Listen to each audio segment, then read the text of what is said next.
તો નમસ્કાર મિત્રો, અમદાવાદમાં છેલ્લા એક મહિનાથી સતત વરસાદ અને ભેજવાળું વાતાવરણ જોવા મળી રહ્યું છે, જેના કારણે અનેક વિસ્તારોમાં ડેન્ગ્યુ અને ચિકનગુનિયા જેવા કેસોમાં વધારો થઈ રહ્યો છે.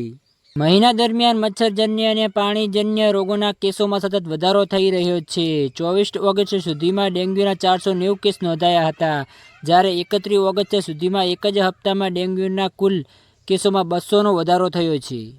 આ ઉપરાંત શહેરના વિવિધ વિસ્તારોમાંથી પાણીના સેમ્પલ પણ લેવામાં આવ્યા હતા. ઓગસ્ટ મહિનામાં લીધેલા પાણીના સેમ્પલમાંથી 430 સેમ્પલ ક્લોરીન રિપોર્ટ બ્લુ આવ્યા છે, જ્યારે ISO 165માંથી પાણીનું સેમ્પલ અનફિટ જાહેર કરાયા હતા.